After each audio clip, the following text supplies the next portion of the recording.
Hello, everybody, and welcome back to another edition of Agree to Disagree. I'm Jack Asello. With me, as always, Noah Schwartz, Aidan and Dean Gutik. We got a great show lined up for today. We're back on YouTube. The semester has ended. So just remember to hit that like button and subscribe. Follow us on Twitter, Facebook, and Instagram, and check us out on Spotify as well.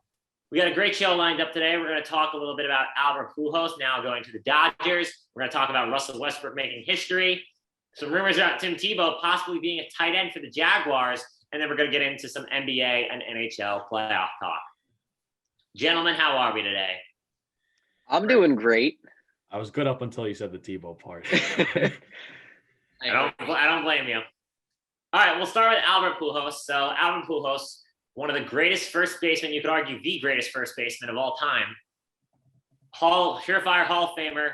He's 41 years old, was suddenly released by the Angels this year. Nobody saw that one coming. Everyone thought he was going to be able to finish off the year, go on like a last ride, just a tour across the, like Dirk had his thing at the end where like he goes to ballparks, he gets standing ovations, things like that. But the Angels decided to release him. He cleared waivers, he became a free agent, and he officially has signed. He's staying in Hollywood. He's now headed over to the World Series favorite Los Angeles Dodgers. What do you guys think of this move for the Dodgers? And do you think Pujols can actually contribute and help this team win a World Series?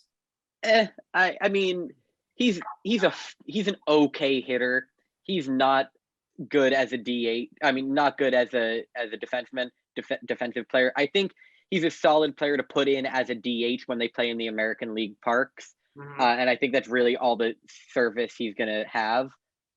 I feel bad. You know, I think it was the right move for the Angels to cut him. He's not helping. They don't need him. He's old. He's injury prone. Like, it's really just not a good idea to keep him around. But it did rob him of that retirement tour that we see every other all-time great get. I mean, we saw, you know, in recent years, we saw Ortiz, we saw Jeter, Rivera had his, you know, all of these great players are getting their retirement tours, and he's getting robbed of that.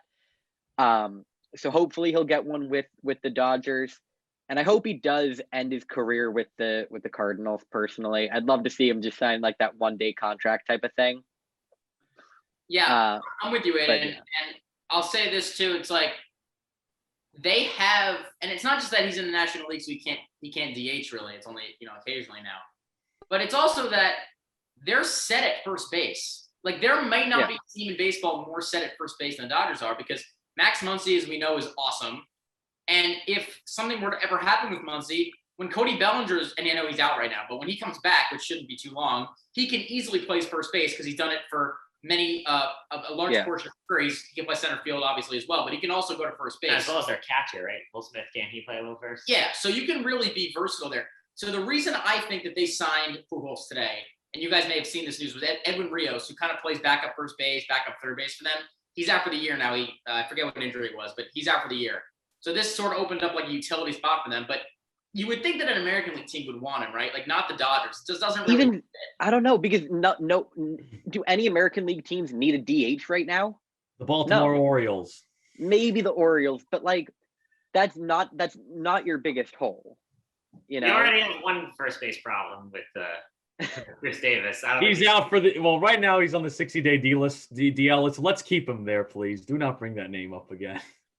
I'm just trying to think of like a contender that could use a power hitter. And here's the one thing about baseball. But he's not even a power hitter anymore. He's not anymore. And that's what this is the one thing about baseball as opposed to like basketball or football. When you're in this stage of your career, like let's say in the NBA, you can always just be a veteran that signs on with a championship contender because you still have something to give. If you hit 200 in baseball and you can't hit for power anymore, you really have nothing left to give. All you are is just the name Albert Pujols. Yeah, like Udonis, which is really unfortunate. Like even like that's so true. Like Udonis Haslem, he played with the Heat. Like he may not be able to score anymore, but like Udonis Haslem, you know, he can put his hand up and he can grab a rebound. Like if you need him to. Yeah. Right? In the MLB, you can't do that. I would have liked to see the Cardinals sign him. You know, even if they're not going to play him, give him a couple DH hits. You know, games where he's just the DH. He doesn't fit there either, though, because of Goldschmidt. He plays first base. Yeah, but like just, you know, give your DH or your first baseman a day of rest. You know, put him out there during a doubleheader for this first game. You know, yeah. It's not a perfect fit. there isn't a perfect fit for a player like him because he's not good No, he's not anymore. But I thought it was disrespectful that the Angels decided. Yeah, just cut him. And you said you thought it was like the right move that he wasn't helping or whatever. Yeah, I don't agree with that. I mean, he could have helped. He could have been a DH. He could have been a utility role. Whatever they needed him to do. But for me, it was more like you signed this guy a decade ago. You committed to him for all this money. And true, he hasn't really lived up to the contract. That's true. He hasn't really been the guy that you thought you were getting from the Cardinals. But he's 41 years old. He's one of the 10 greatest players ever, you could argue. Give him that opportunity. It's not that much money, and he's not just wasting a roster spot that you have somebody who's clearly more productive and has a chance to help your team more than he does. So just let him ride out the rest of the year. Don't just put him in this predicament where he's got to find another fit. You should have been more willing. If you were going to cut him in the offseason and made it easier for him as a free agent. Don't just do it in the middle of the season. I thought it was disrespectful. I agree. It was disrespectful. I'm happy he was actually able to get picked up. I'm surprised he was. I know, yeah. Ew. I'm happy he was picked up. That's going to be really cool. I hope, obviously, we always say you have you go on your final tour, you get chance and all that. Even if he doesn't get that much as anything, it'd be nice when he's back in St. Louis if they give him kind of the David Wright treatment. I mean, obviously, I know he's not on that team, but David Wright, he had one of the nicest send-offs and everything like that. His kid threw out the first pitch, and he went up to the booth, stuff like that. That would be really cool. But also another reason I think he could help, though, the Dodgers, obviously they come off the World Series, they have a ton of talent, but they're also still, when you look at it, they're still a very young team. And Pujols can honestly be, you can maybe even be an extension of a manager. He could be a coach for he could be the head veteran. He can for a guy like Gavin. Give him hitting coach privileges. Just came up. He can take him under his wing, stuff like that. This is a very young. This is a World Series team that's not really, you would call them a veteran team outside. Really. Yeah, but I'll disagree with you in this way though, because we've seen this before with the Dodgers a lot. They find random guys in their minor league system or that they claim from other teams that help them more than any other team probably in baseball besides maybe the Rays. I mean, think about Chris Taylor. They found him randomly. Max Muncy was just some whatever pickup. Justin Turner, they picked up from the Mets he was whatever utility infielder, and I became this all-star guy. They find guys all the time who you don't think really have any ability to help you, and they come in and they become starters for the Dodgers. Yeah. And they could have looked deep into their minor league system or something on their 40-man roster and said, all right, let's just give this guy a try, and he could hit. I mean, they already had there definitely is something to there is something to say about having a guy who has been around the block, who's one of the greatest hitters of all time, being able to come in and just offer some hitting tips. He's not hitting well anymore, but he still knows the mechanics. Yeah. Get these guys to hit. They have not been great since starting their season. Since the second week of the season, the Dodgers have not been doing very well. And best case scenario, you're giving him his first World Series ring. No, third. No, he won 2 with the Cardinals. 2006, 2011 with the Cardinals. Unfortunately, in 2006. Yeah. I don't know how, but I just forgot that the Cardinals existed. Right. Yeah, no, but... And isn't it crazy that if you look at the Dodgers, though, how many Hall of Famers are on that team now? Mookie Betts, Kershaw, maybe someone like Cody Bellinger. Kenley Jansen's one of the greatest closers of his generation. David Price. Walker Buehler is one of the best young pitchers now, and who knows how he could turn out. And then you also have guys Turner and Muncy, who are they have nowhere to go but up. Right. Who very well could be Hall of Fame talent. There's 34. No, but they're still saying I think looking back at that team in 10 years, we're going to be like, how did we let this happen? This team is and yet they're third place in their division. I know, it's kind of crazy. Weird. All right, we're going to move on. So let's talk about this one real quick. So rumors coming around, and I can't believe this is kind of sad that we have to talk about this. It's so pathetic. I wish we didn't do this. I know, but you have to. Tim Tebow. Wait, is it a rumor? I thought it was official. No. It's not official. But Tim Tebow, of course, has to come back in headlines because this guy just can't stay out of them.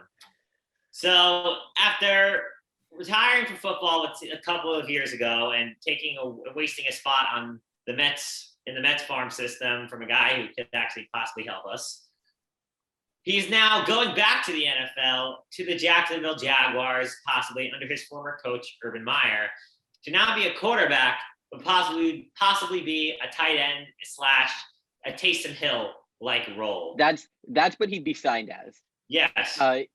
He's gonna fill it like I don't know, a Joker, a tight end wild card. I'll say tight end wild card. A Taysom Hill. Yeah. The Jets. It's funny because the Jets tried to do this with him back in the day, and it didn't really work out. They tried it when he was a starter, didn't they? Yeah. They tried to turn him into Denver. Right after Denver, they tried to turn him into that. Yeah, after he won the playoff game in Denver and they beat the Steelers, he came to the Jets, and it was supposed to be like it never turned out that way. It was Sanchez. He easily won the job. And then the thought was, all right, maybe they'll bring Tebow in for like 8-10 plays a game to be in the Wildcat formation, or maybe throw an occasional pass here and there. And basically they tried it for a little while, and it was just like, this is such a waste of a down, essentially. It doesn't help our offense, and it just takes everybody out of their rhythm that they just almost completely eliminate. But I don't think you can blame that. The close snaps, so like they can possibly fake punts, they keep the defense like in less protection, stuff like that, and they have to watch the pass. That's really all they use. It was really useless. I don't think you can fully blame that on Tebow, though. I mean, first of all, the coach was Rex Ryan, who is okay defense. He's good as a defensive coach. He is not. His offensive schemes were not the best. But that has nothing to do with it. The special teams coach is the guy that does that, and that's the guy that runs. But still, he's just not. He's not very inventive. That was not an inventive team. And second of all, nobody had ever done it before at that point. Now that we've seen how Brad Smith was that kind of Brad guy. Smith was that perfect guy. Now that we've seen how it works, though, we've seen teams are seeing, oh, this could definitely work. This is how it's going to have to be done. There's already an example. He was trying to invent a whole new system. Now he just has to copy the Saints system. I think your point, Aidan, is that this was like 10 years ago, or not 10 years ago, but was it 8 years ago, whatever it was with the Jets, and that at that point football was more physical. It wasn't such a wide open sport, and now maybe he would kind of in today's game. Is that what you're saying? Mm-hmm. Exactly. Okay. And I don't think. Listen, I don't think it's a good signing particularly. I think it's a waste of a roster spot, and I think it's a way to sell jerseys and tickets.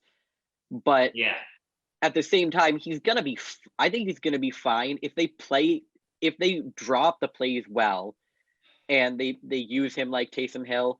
I really do think that he is going to, do just fine. First of all, this was going good up until the Tim Tebow rumor. Now, let me tell you. See, now, I thought for many reasons. One, this was a waste of a signing, waste of space. The only reason why the Jaguars did that is, number one, because Urban Meyer coached Tim Tebow in Florida. So this was a way of recruiting him back, reuniting. And number two, to make headlines, sell season tickets, get some primetime looks. You have the big names like Trevor Lawrence, Urban Meyer, and now the man himself, Tim Tebow. So, you don't really look at this as and you could say, and this could be a utility guy, sure, but you look at this as the Jags move as more of, they did it as a marketing stunt. They did it as just to sell headline and season tickets. And now with Trevor Lawrence and Urban Meyer there, they're going to get more looks. But I want to make a point about the whole marketing thing. Because, and this makes no sense to me why they would sign him for the marketing purpose. They already have Trevor Lawrence. Like, isn't that the guy that you would want to be in the headlines for your franchise? Of course. Why would you want people to talk about and buy the jersey of Tim Tebow? You should lean in on Trevor Lawrence more than you because it's another ever had. It's another jersey to sell. It's another thing you can sell. Why would you talk about Tim Tebow? It's Trevor Lawrence, the best quarterback prospects is Andrew Luck or John Elway. Let people talk about him. Like, I don't. That makes no sense to me. It's like if the team signed LeBron James, right? And it was like this stupendous signing, and then you sign like Nick Young or something like that, like some like mean guy, and you wanted people to buy his jersey. Like, why would you do that? You want to lean in on your star, not the guy who people are just going to make fun of. That's the point. I mean, think about it. When you think of the Jaguars. Sorry, Jack. When you think of the Jaguars, first of all, no one talked about the Jaguars before Trevor Lawrence, Urban Meyer, or even Tim Tebow. And now that Tim Tebow's on the Jaguars, you could create an outrage like, oh my God, this guy's something like this is all to get the Jags looks. That it's not about. You could question the marketing all you want, but it's all about making headlines, even though it's the wrong person. Like you say, no, it should be Trevor Lawrence, and to sell tickets, and of course, for Urban Meyer to get those Florida vibes and reunite with this guy. Why do you need to drum up more interest in your team? I'm already fascinated by the Jaguars just because of Trevor Lawrence. I don't need Tim Tebow to make them interesting. He just makes them less likable, essentially. With Trevor Lawrence, like, I'm fascinated. I want to watch every single Jaguars game because I want to see how that kid does, and I want to see if he becomes the next big thing. I don't care about Tim Tebow. I'm not even watching the games for him. If he gets the ball, that's the thing. I would watch a game for Tim Tebow. I would turn on the Jaguars game to watch Tim Tebow before I would turn on the Jags game to watch Trevor Lawrence. You don't want to hear. You don't want to hear Lawrence goes back to pass the Tim Tebow touchdown. I would love to hear that. Exactly. Wait, so Dean, you agree with Aidan? You'd rather watch the game for Tebow than Lawrence? No, I'd rather watch it for Lawrence, but you wouldn't want to hear, oh, here's Lawrence back to pass. Lawrence, listen, to Tebow. There's that. But it's also I don't care about Trevor Lawrence. I don't care about the Jacksonville Jaguars. Come on. No, if I don't mean that as like I think he's bad. I just I have no reason. I have no reason to watch a game just because of Lawrence. I have no reason to watch a game just because of the Jaguars. Right? It doesn't affect me. But Tim Tebow, being able to just watch Tim Tebow go out there and meme for an hour, like that is a way of making me want to watch a Jaguars game. Oh, see, I totally disagree with that. What do you think, Jack? It's kind of tough. Like, I'd want to see the I'd want to watch. I wouldn't say I want to watch the Jaguar like every single week. Obviously, do I want to see Trevor Lawrence? Yes. So I think Tim Tebow brings a bit more attention. He's a really big name. Like, I bet if he makes the roster, you guys may disagree with me, I could totally see him finishing in top 10 in jersey sales, like, easily. And it's just like, it's like a notable name. It's like, it'll make a couple laughs, like a couple like big moments, like, oh, Tebow got a touchdown, or look at Tebow make the play. Like, it's one of those, a couple of those moments that will make Instagram, they'll light it up. That's really all they're going to get out of this. He's not going to make them better, really, in a sense. He's probably not going to be out there much.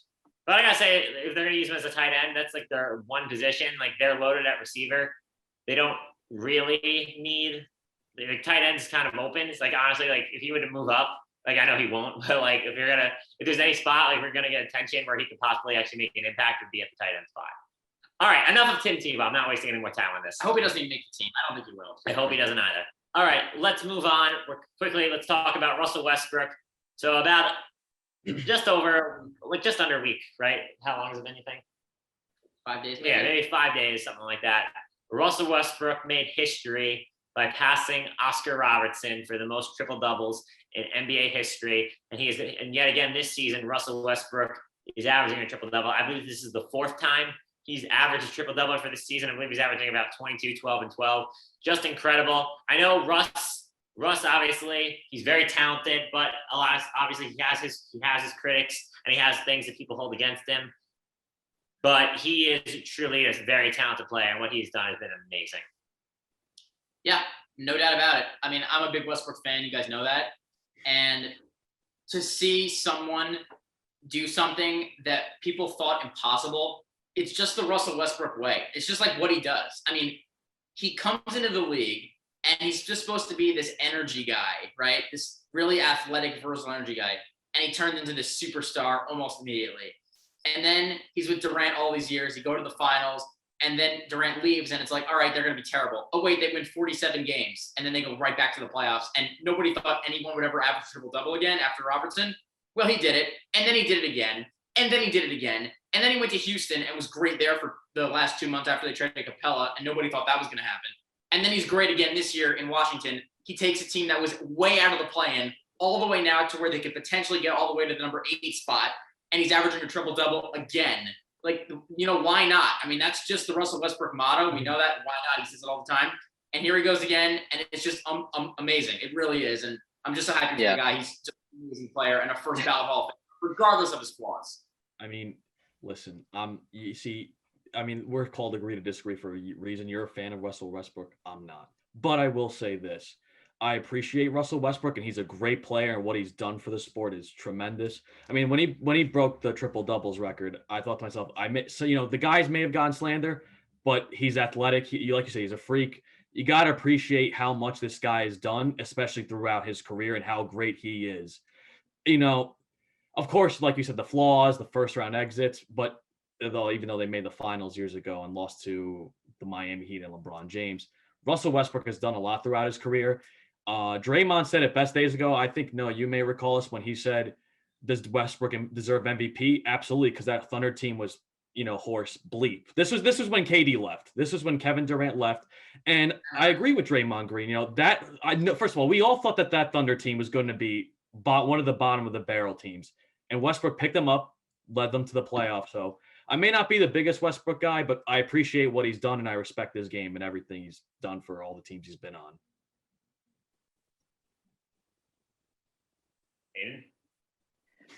I mean, I agree with what you guys have said. He's one of the best to ever play.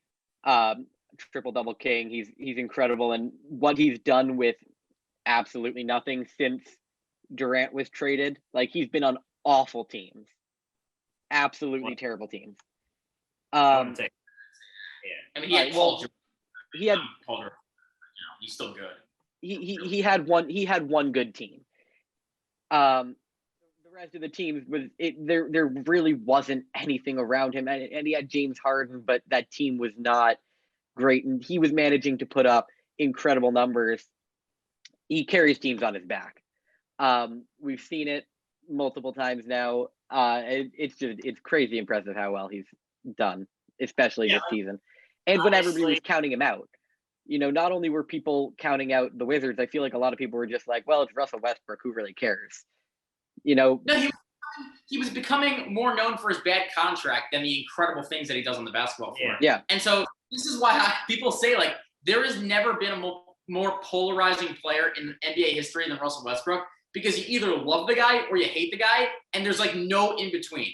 There's nobody that's just like, all right, I appreciate Russell Westbrook for what he does. It's either he is the guy I want on my team every single night, or I never would want this guy on my team because he doesn't contribute to winning. There's no middle ground with Russ. Yeah. It's really funny how it works. He has his, like you said, he has, like, obviously he's great, he puts up triple doubles, but he does have a lot of his flaws when you look back. Technically, when he is supposedly the best player on his team, when Kevin Durant left, he didn't get out of the first round by himself. Obviously, when he went to Houston, Harden, they made it to round 2, barely. They lost to the Thunder in Game 7. But obviously, there's also the other argument, which I think is ridiculous, but I know people argue this. I'm not saying this is true. Some people argue that he doesn't make players around him better. So ridiculous. I said I didn't agree. No, look at, like, the year he won MVP, and, like, he said, like, historic things, like Victor Oladipo. He didn't play well. Then he left and he went to Indiana and he became an all-star. And then, like, they got Carmelo Anthony, and Carmelo Anthony fell off. Like, they put that on him, which I don't think is true. I'm not saying that's true, but people give him that criticism. So he has his critics, he has his flaws, but he's still a very talented. If you're talented, and he doesn't really have a shot, so it's hard to put him on contending teams, because then with, like, other players, he has to sort of take turns. I wouldn't say he, significantly improves every single player on the teams he plays with, but you don't get that many assists by not making bad players better. I agree. Exactly. To have assists, you need to be a good playmaker, and you need to improve your team. And the amount that he has and the amount of triple doubles he's gotten, like, he's not even that high of a point scorer most of the time. No, usually it's around like 23. Yeah, and he can be, by the way. There are some nights where he's just unstoppable. He totally can be. But he doesn't rely on himself like a lot of these other great offensive players do. I mean, Harden, Curry, Kyrie, and Durant, all 4 of them specifically, like, they're great players, but they could go off for 50 any night and you wouldn't be surprised. With Westbrook, you're expecting a 15 to 20 point game from him, but you're also expecting 10 assists at least. Yeah, very true. So obviously Russell Westbrook, certainly a very talented player, one of the most, like Noah said before, you love him or hate him, but he makes you think, he makes you cheer, he makes you shake your head. But he is certainly going to be in the Hall of Fame for sure, especially now. So congratulations to Russell Westbrook. All right, let's move on now. We'll talk a little bit some playoff action. So the NHL playoffs are upon us, but I think we should say that for the end. Let's talk some NBA. So tomorrow is the final day of the NBA season. The race right now is so tight. Obviously, the play-ins are pretty much set, but tomorrow there's two very exciting games. Battle for the eighth spot. So in both playing, and that's a big deal because if you're number 8, you have 2 chances to win instead of just 1. Tomorrow, the Wizards and who are they playing?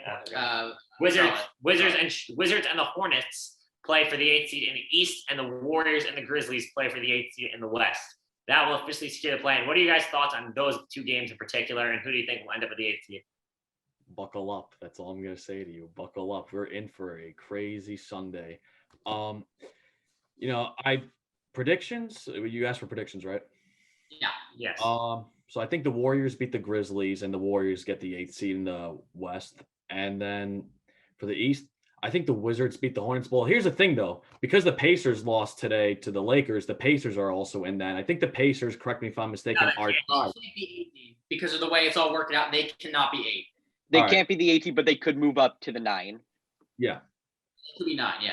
Yeah. And then they could also fall back all the way. Oh no, could they fall to 10? No, they can't be 10. It doesn't matter as long as they could be 10 if they lose. They're 10 if they lose. But it's 9 and 10. 9 and 10. If you're in that game, you go home. Win or go home. Right. It's just for home. I do have a question though. Is it in the play-in? Is it 7 versus 8 or 7 versus 10? It's 7 versus 8. In that game, the winner advances to the playoffs, and then the loser of 7 versus 8 plays the winner of 9 and 10. Yeah. Gotcha. Okay. Well, then I am definitely rooting for the Hornets. I do not want to have to play the Wizards. Right. Yeah. So that's how it would be if they would play the Wizards. And then, but what would? They would play the Hornets if the Hornets win. And what would happen, Aiden, is if Boston were to lose, they would still get another chance at it, and they would be home. Yeah. So they'd have 2 home games to obviously just win once. Yeah. I don't mind. I mean, the Celtics. I would be surprised if we make it out of the first round. Ugh, not even going to talk about the Celtics right now. Yeah. But Brooklyn's gonna. But yeah, I think the Hornets are going to win. I think it's going to be a close game. I got the Hornets winning, but that's also what I want. So you never know.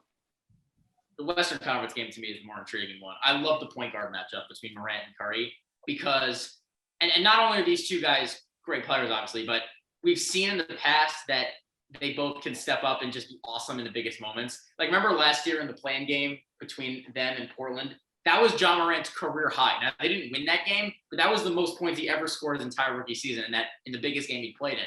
So I want to see Ja and Steph go at it for 48 minutes against each other because I think those guys could have monster nights, and I hope it's just a great. They're going to give it their all.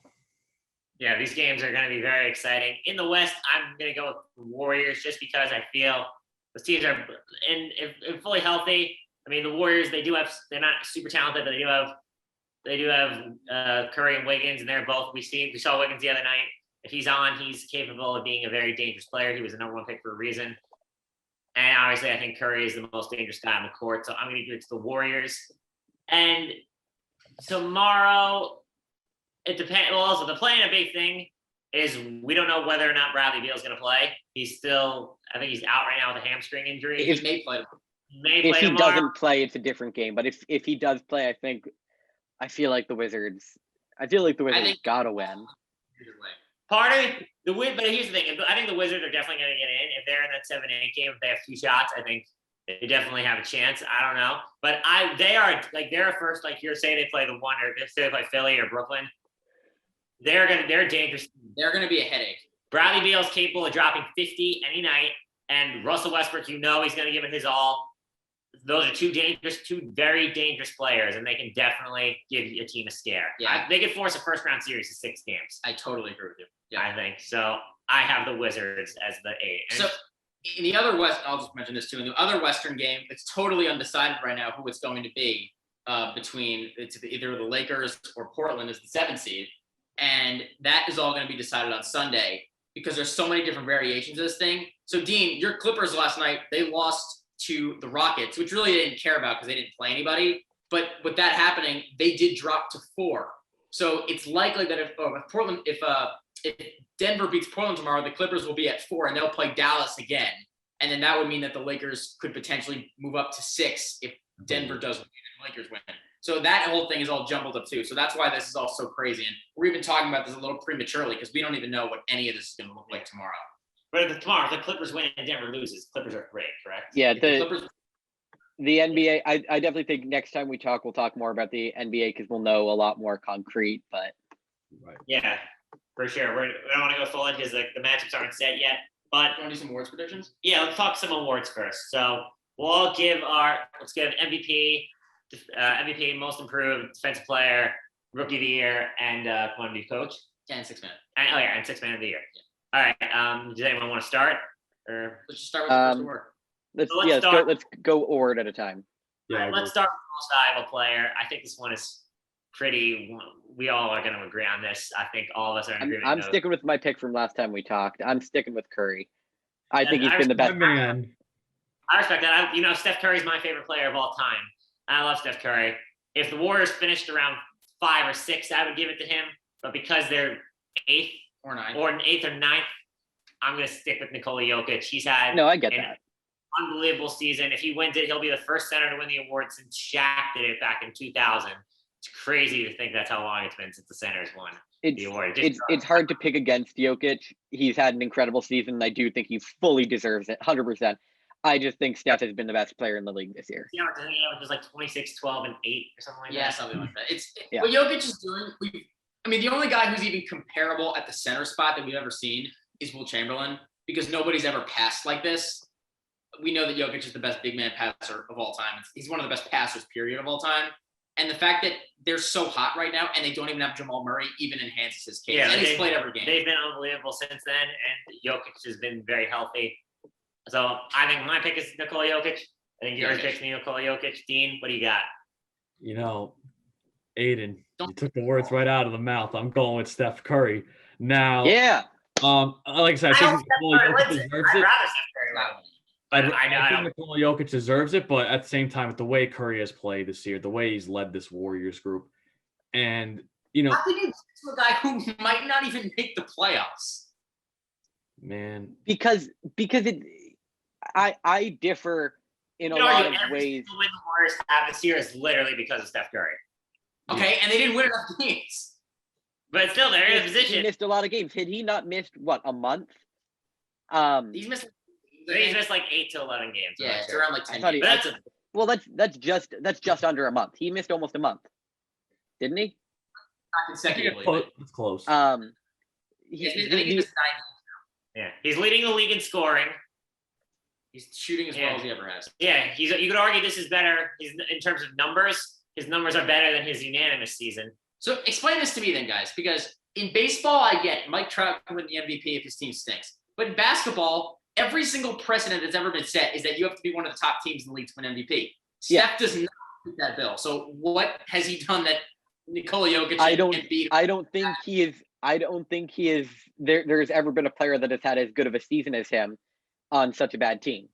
I agree. You can argue that. That is true. He might have the best shooting season of all time. At the very least, it's up there. Crazy. It's not crazy to say Steph Curry. Like if somebody says like Steph Curry's an MVP pick, I don't think they're ridiculous. Like obviously, it's about breaking the mold. It's a weird season. It's been strange all year. I don't think Jokic doesn't deserve it. I think he does, and I think he's an incredible pick.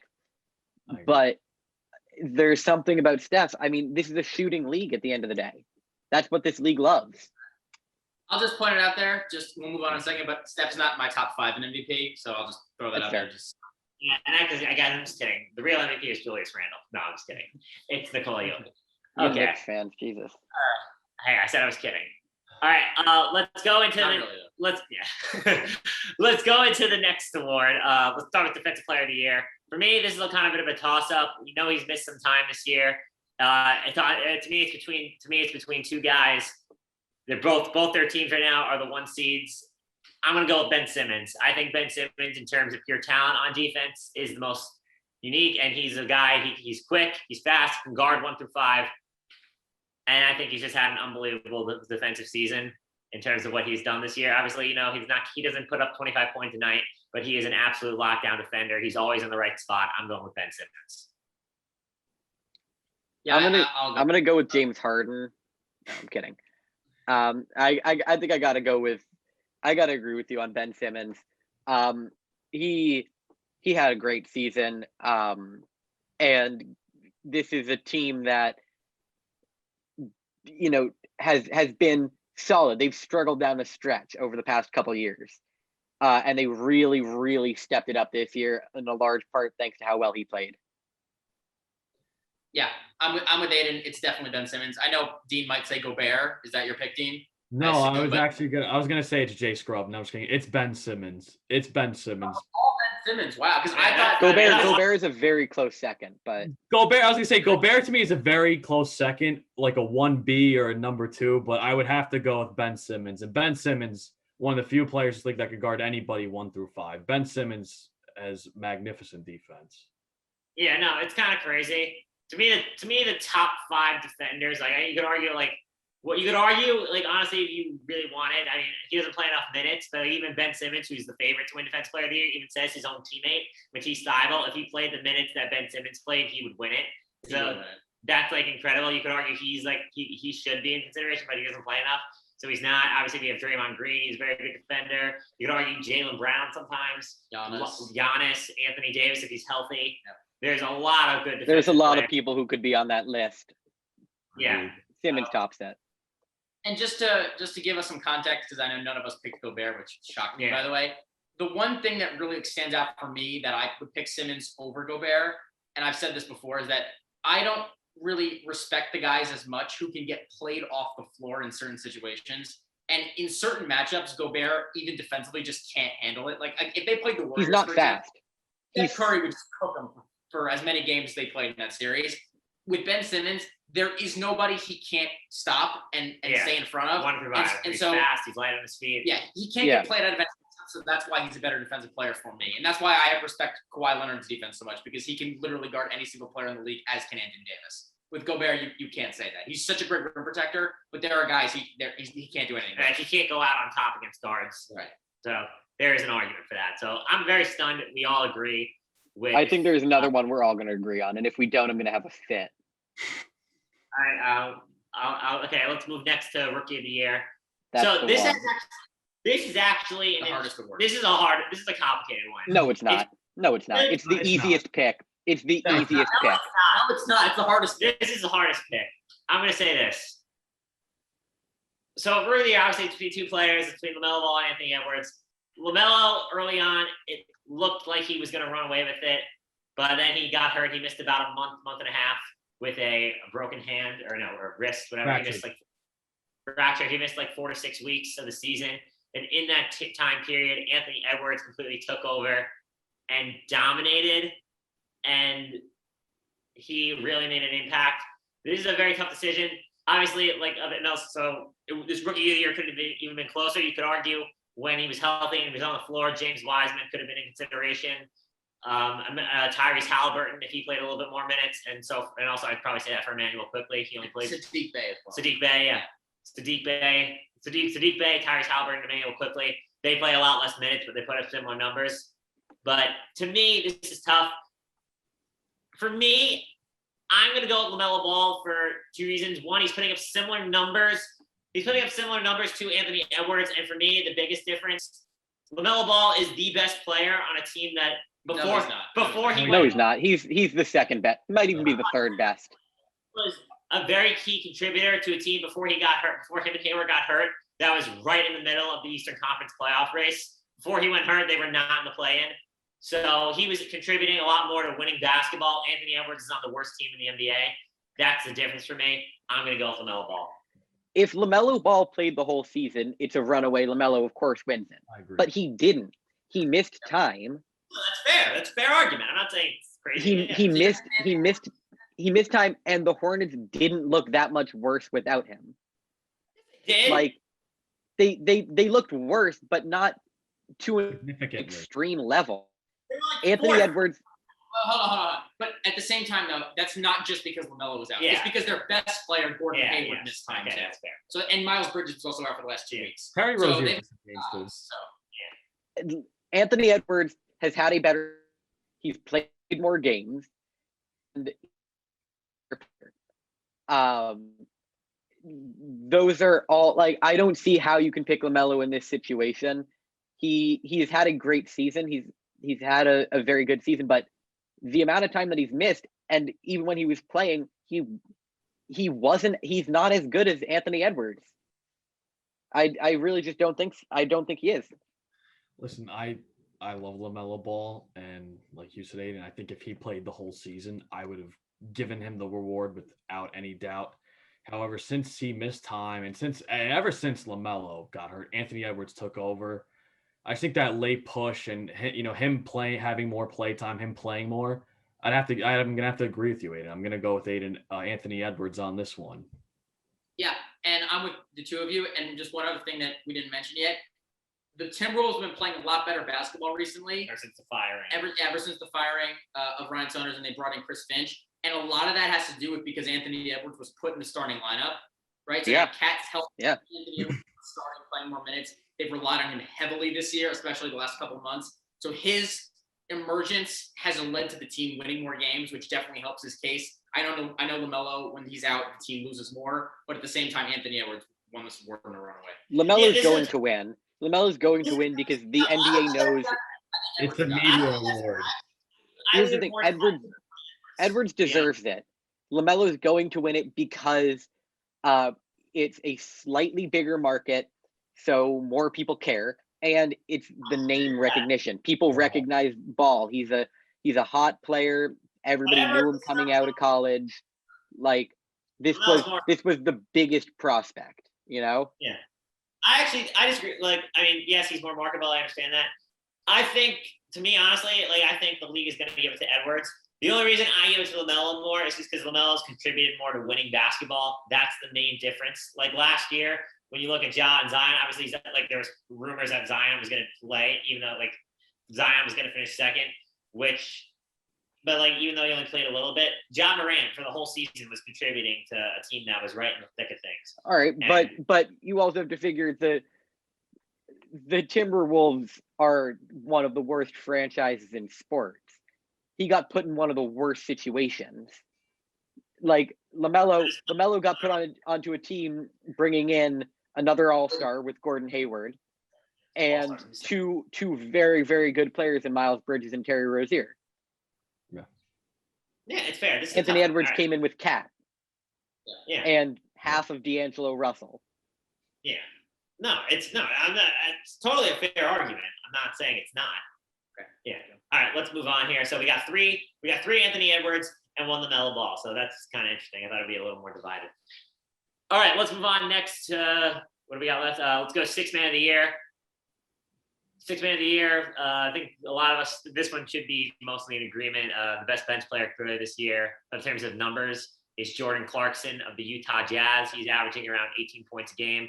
He's been a very important piece, especially with Donovan Mitchell and Mike Conley, who have missed time lately. He's been very relied on to provide offense, and he's done a great job. I think we can all agree, Jordan Clarkson. There could be arguments. There could be some arguments. There's been rumors about Joe Ingles. Derrick Rose, who's been playing unbelievable for the Knicks off the bench lately. And at one point, Alec Burks possibly, but not anymore. Do you guys have any other players you think should be in contention for the award? Clarkson, that's it. No, it's Clarkson. I agree, Clarkson. Yeah. I mean, there are Miles Bridges hasn't started a lot, but when he's played really well. Yeah. There are other guys who have had nice seasons off the bench, but nobody to the extent of what Clarkson and Ingles have done. Yeah. But Clarkson even. You could argue at one point before they put LaMelo in the starting lineup, he looked like he could have possibly battled for that. Yeah, it was interesting. So all right, so that was a quick one. So we'll go with. So we got Jordan Clarkson for 6 man of the year. Now, most improved player. This one should be pretty easy. We got sticking to my Knicks. Julius Randle, easily the most improved player without a doubt. He is single-handedly. His numbers this year are off the chart. If Noah Sloman's tomorrow, if he gets 12 points and I believe six? I think it was 6 assists. And 6 assists, he will be the 4th player in NBA history to finish with 24, 10, and 6. The only other players to do that were Oscar, Wilt, and Russell Westbrook. So that's elite company. The year Randall has had, I think it's without question, he's the most improved player. I agree. I agree. I don't know. Yeah. Wood was on a team that was actually and Jeremy Grant. Right. If those guys were on teams that were good, you could argue that would. Yeah, they'd be in the conversation. But the fact that Randall was on a team that's going to be possibly the 4th seed in the East, I mean, this is just and he's easily like second team All NBA probably. Yeah, probably second team All NBA All-Star.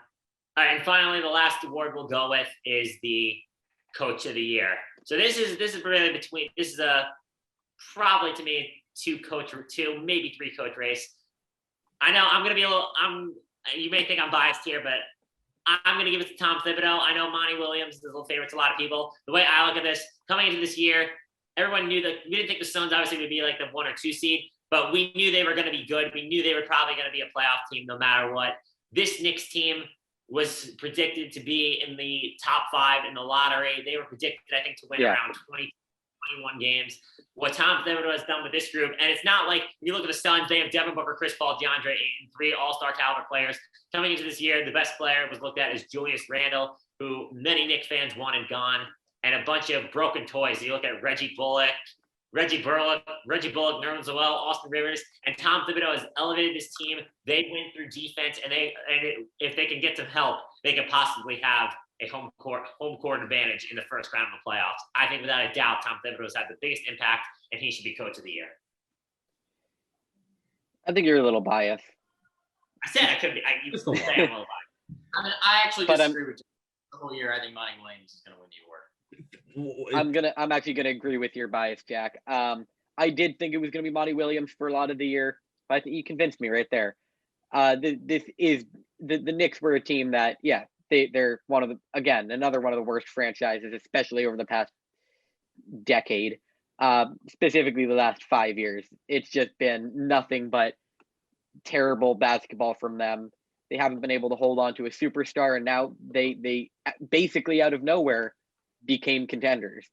And they didn't even get like a big boost from a rookie or a free agent. No. Julius Randle. $6 million contracts like Nerlens Noel. It's like a lot of these teams that turn around, like we're going to see the Timberwolves and I think the Pelicans turn around soon. But both of those teams got really big name players. You don't see it a lot where teams just all of a sudden click and turn the fortunes of the team around. Yeah. The Knicks have 40. You would have laughed at me if I said the Knicks were going to win 40 games. Oh, yeah. I would have laughed at you if you said the Knicks were going to finish 500. I know. And they won their 40th game. Crazy. Dean, what do you think? You know, I'm gonna have to go with Noah on this one. I got Monty Williams. It's fair though. Even though Thibs has done a great job with the Knicks, and you can argue the Chris Paul effect in Phoenix. First of all, what Monty Williams has done with this team is spectacular. I mean, last year you could argue they could have made the playoffs. They should have made the playoffs, but they came short at the expense of a Damian Lillard logo 3. And then this year, what Monty Williams has done with Chris Paul, he's elevated the team. Of course, Chris Paul makes the team better, but at the same time, coaching is very important, and the Phoenix Suns got the right guy. And what Monty Williams, like I said, has done with this basketball team and where he's taken them is nothing short but spectacular. I mean, he's done a great job running this Suns team. So I'm going to have to go with Monty Williams. And I think the Suns paying dividends with a great hire nonetheless. Yeah, I'm with Dean. And here's one other thing about why I think Monty's the Coach of the Year. So what Jack just made the case for Thibodeau is that this is a team that didn't have any stars, that found a star out of nowhere, and then had a bunch of guys who probably shouldn't be like even in the league anymore or barely in the league, and turned them into good players. Monty Williams did the same thing, and I guess you could say he leaned heavily on his superstars to get them all the extra wins the Knicks aren't getting, and was able to do the same thing with the lesser players. So guys like Cameron Payne and Dario Saric, and and Cameron Johnson and guys who like we really didn't know anything about, or were just random guys across the league, or were former first round picks nobody really had any expectations for. He's turned those guys into really important rotation players for them, and he has the superstars to go along with it. So that's like really where the difference is made for me, is that if you took Chris Paul off the roster of the Suns, like they would not win as many games, but because he's there, they've literally gotten every single ounce of that entire roster, starting with Chris, who's had an MVP season, all the way down to the 10th guy, 12th guy on the roster. And because they're number 2 in the West right now with a chance to be number 1, I just think he's slightly ahead of where Thibs is, but it's so close. Very. Yeah, no, that's a fair argument. It's totally fair. And Quinn Snyder's there right there too, by the way. Yeah, no, I said like too. Quinn Snyder, you could argue Doc as well. Yeah. The only reason like you said, everything you say is fair point. Like I know he's elevated players. The only reason I look at it differently is that literally, like even so, like they still had all-stars, and you knew the Suns going into this year were gonna be good. I know that obviously they didn't expect to be the number 2 in the West. Obviously, we didn't expect that, but like this Knicks team was literally like everyone thought they were going to be competing for the number 1 pick. No, that's fair. No, absolutely. It's so, and they might get like co-coach of the year, maybe tied. Yeah, it's like both of them have done phenomenal jobs. Like if one of them wins over the other, like not an insult. It's not like it's ridiculous. Like last year, I thought it was ridiculous Billy Donovan didn't get it over Nick Nurse. Yeah, me too. But like so, that's the only reason. It's a fair argument. So we got 2 with Tom Thibodeau and 2 with Monty Williams. All right, so quick, we'll talk some NHL. So the NHL playoffs begin tonight, and I believe I know Aidan's Bruins are playing tonight against the Capitals. I believe that game just started. Yeah, it just started. So NHL playoffs, another season. We didn't know how it was going to look, how it was going to act, but they got through it pretty smoothly, and we're in for a very exciting playoffs. Who do you guys have as your favorites, and what do you think of any upsets happening? There's definitely going to be some upsets. I don't know hockey that well, but I have paid attention to the Bruins over the last couple games. I think they have what it takes to upset the Capitals. It's been an interesting season, honestly. And I really don't. It's hard to judge a lot of these teams just because of the way that the divisions I think were formatted. Totally agree. Yeah. But they play the same 5 teams over and over again. Yeah. I feel like the and Dean, please correct me if I'm wrong, because this might be. I'm basically just looking at stats. I feel like the Canes are probably the favorites to win. They finished with the most points. No. I know that much. No, Did they not? No, the Hurricanes finished with the most in their division, but like the most in the league was the Colorado Avalanche. Why did I think it was the Hurricanes won their division. I see that now. I missed the bottom. Who's your Stanley Cup favorite, Dean? Because you're the biggest hockey guy here. Yeah, you're the guy. So initially I said Colorado, and I love the Avalanche. I love the young team. I love the 2 ways they play, the offense and defense. But I'm gonna go with the repeat here. I'm going back to back. Initially heading into the year, I love the Colorado Avalanche. I love the young team they have: Nathan McKinnon, Landeskog, the defense, the goaltending. But I'm going to go with the repeat here. I think the Tampa Bay Lightning take the cup once again. This is a very good Tampa Bay Lightning team that I would not count out. Now, there are some upsets I could look out for, like the Minnesota Wild defeating the Vegas Golden Knights, who are also favorites. There's a guy in Minnesota named Kirill Kaprizov. I love that name. And the guy's a great player. He's turned around the Wild, but I'm going to go with the Tampa Bay Lightning and the Colorado Avalanche in the finals, with the Tampa Bay Lightning defeating the Colorado Avalanche in 7 games. But I'm really excited for the NHL playoffs. It's the hardest sport to win a championship in. Well, you guys disagree. We went over this last time, but yeah. I mean, listen, that was a debate for another day. Anything can happen in hockey, so that's all I'm going to say. Just watch out for some sneaky upsets. Yeah. I'm going to go with. I like the Golden Knights. They have that, I don't want to say underdog mentality because they're not underdogs, but they, nobody, a couple seasons ago when they first came into the league and everyone was like, yeah, it's an expansion team, just write them off already. They made it to the Stanley Cup in their first season. And they've been a very, very good team. I think they're going to rechannel that mentality. They're going to make it back, and I think they're going to win it. And I do think they're going to get it over the Canes. Okay. For me, I think the Bruins, because from what I've seen in them, they're just really good. and they are every year. I mean, every time you watch the Bruins, it's like this is like the best hockey team in the world. Like I watch them, and they're so crisp, and it's just they're so fun to watch. They play with harmony. They pass the ball so beautifully. So beautifully. I just love what the Bruins are all about, and so I feel like they always seem to do really well in the cup in the cup playoffs. So I think they're going to take it this year. Look, guys, everyone knows the Rangers are going to win the playoffs. So, Dean, let me ask you, I agree with you. What do you think about the Islanders? Like, what are their chances? Because we're both Islander fans here. First of all, I did not want them to match up against the Pittsburgh Penguins. The Penguins are a great team, and some say they're getting old, but Crosby and Malkin have that. I think they have that one good run left in them. They still got some juice left in them. I think this is the year the Penguins do go on a run, even though I think the Bruins are going to beat them at some point in the playoffs. Even though the Bruins will find a way to choke later on eventually, like they did against the Blues. like we do. But I'm sorry, Aidan, but it happened. No, you're entirally right. And we choked the last two. We should have won the last two Stanley Cup. The difference with this Blues team is the Blues. Wow, this Bruins team is they have better depth, and they got Taylor Hall, which I thought was a great. Taylor Hall has revitalized the team. He looks like it reminds me of Blake Griffin when he said I can't dunk anymore in Detroit, and then he goes to Brooklyn. He's playing. Taylor Hall's with Buffalo. He said I can't play anymore, and then he goes to Bruins, and then why would he want to play? He's in Buffalo. No offense.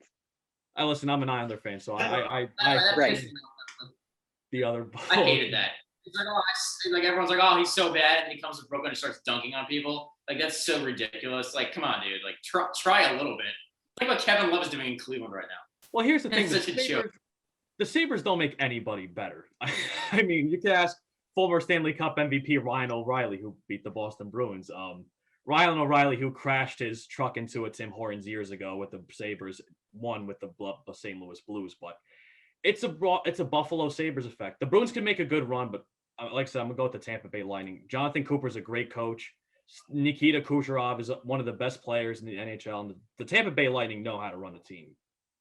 That would be their third, right, Dean? The third one they've had in the First one was years? with John Tortorella in 2004 or 6 against the Flames, and the second one was last year, so this would be their third. Yeah, and they always seem to be just so. And even the one year they choked in the first round with all the points they accumulated during the regular season, they had the record. I mean, they're so good too. I mean, Steven Stamkos, we know how good he is, and Kucherov, right? So yeah, they're great. Right. Yeah. All right. Now let's wrap this up. We're gonna go with some winners and losers. Does anybody have any specific that they want to share? I got. Well, first of all, I don't know if you guys have been hearing my family shouting out in the kitchen behind me. But they just discovered that Chara was on the Capitals. So They're my losers. But no, my winner, I got the guy right behind me. Xander Bogaerts has had an incredible past couple games. I still think he's the best shortstop in baseball. Definitely defensively, and he's up there offensively. He's having an incredible season. I think, fourth in the league in batting average, first in the league in hits. He has 8 home runs, and he started the season pretty slow. So I really like the season he's been having, and it's finally, I think, giving him the case that he deserves, because people all the time love to count him out, love to leave him out of that best shortstop conversation. And I don't think after this year they're going to be able to. My winner is the great basketball play-by-play, well, actually 2 basketball play-by-play men. Mike Breen, first of all, congratulations to Mike Breen. Kirk Gowdy Award winner, which is pretty much the most prestigious award you can win for the broadcaster.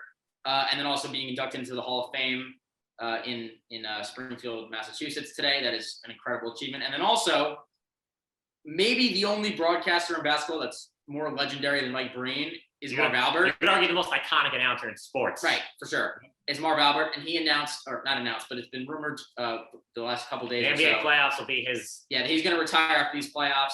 Chris Webber, who was supposed to be his partner for these playoffs, is not going to be there for the playoffs, and that might have influenced the decision potentially.